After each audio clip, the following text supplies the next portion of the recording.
Published 0651 EDT, the 4th of September 2017. Updated 0759 EDT, the 4th of September 2017. While Premier League managers twiddle the thumbs and hope the Stars do not pick up any injuries, it was an important weekend for international bosses across the globe. England's journey to Russia 2018 continues apace, but it is a rocky road to Moscow for giants Italy and Argentina. Back home, there was also action in the Football League and in the charity match, Game 4 Grenfell. Ralph Ellis has studied all the stats and facts and brings you 10 things we learned from it all. Point 1. John Stones seems to have fallen down the pecking order in Gareth Southgate's plans after being left on the bench for the second World Cup qualifier in a row. The creative Manchester City defender, who was also axed from Pep Guardiola's last starting lineup at Bournemouth, missed out while Manchester United's Phil Jones partnered Gary Cahill. Stones, 23, who has 18 caps, started the first 5 games in this qualifying campaign, but has now watched both the draw in Scotland and the 40 win in Malta from the bench. John Stones has found himself on the sidelines during recent England internationals too. Rafa Benitez must be even more annoyed that he won't have Wildman striker Aleksandar Mitrovic available for the next 3 games as a result of his ban for elbowing West Ham's Manuel Lanzini. The giant Serb has started the season on a hot streak with 2 goals in as many games for the Toon and now another for his international side. Mitrovic scored one of his country's goals in the 30 win over Moldova, hit the post, and as well as having 3 other goal attempts also set up 3 chances for teammates.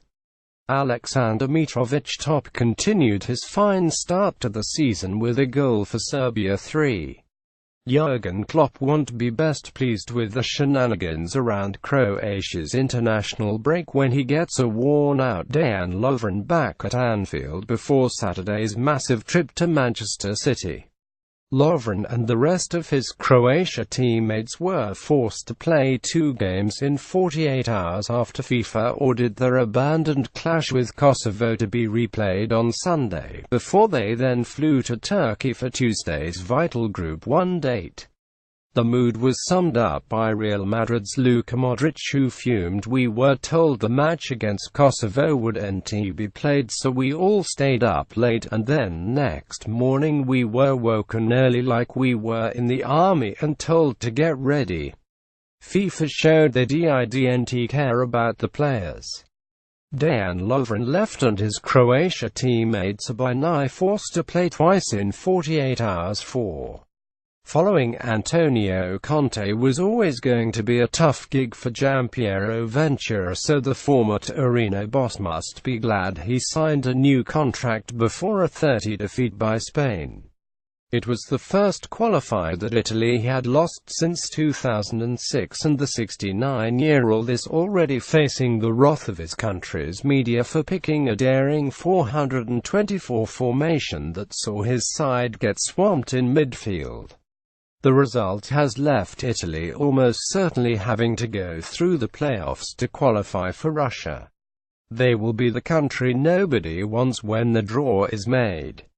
Goalkeeper Gianluigi Buffon fails to stop a shot by Spain's Isco during Italy's heavy defeat 5. The idea of a World Cup without Lionel Messi doesn't bear thinking about, but while Brazil have booked the place in Russia, Argentina are suddenly under pressure. A 0-0 draw and Uruguay has left them in 5th place in the South American group with only 4 guaranteed qualifying places. Tuesday's home clash with Peru, 2 points behind them after beating Bolivia, has suddenly become a must-win fixture. Lionel Messi and Ever Banega sent a joke around in Argentina training on Sunday, but boss Jorge Sampaoli looks in a determined mood amid a tense World Cup qualifying campaign 6. Derby must have some decent players in the squad if Tom Lawrence can get in the starting lineup. Since Gary Rowett paid neighbours Leicester £7 million for the 23-year-old winger in the summer, he has yet to make his full championship debut for the club, with just 2 cameos as a sub. Wales manager Chris Coleman had no worries, though, about using him to replace suspended Joe Allen, and he made a superb full debut for Wales in the 10-win over Austria. Lawrence, who began his career at Manchester United, attempted more dribbles 5 and completed more 3 than any other player, including Real Madrid megastar Gareth Bale and West Ham's ace Marko Arnautovic.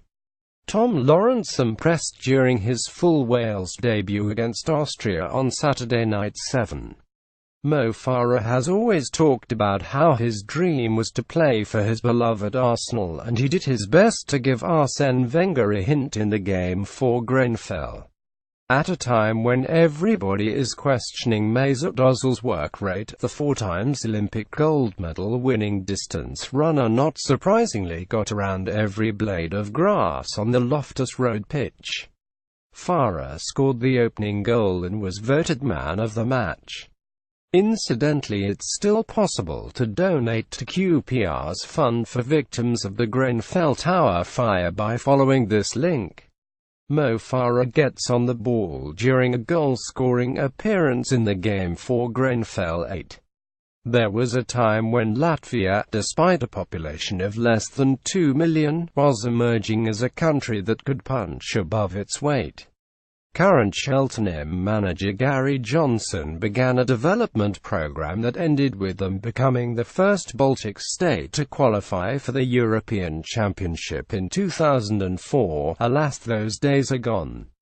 A 30 defeat at home by Switzerland has left them probably relying on beating Andorra at home in the final game to not finish bottom of Group B. Latvia goalkeeper Andris Vanins was powerless to stop Switzerland running riot in Riga 9.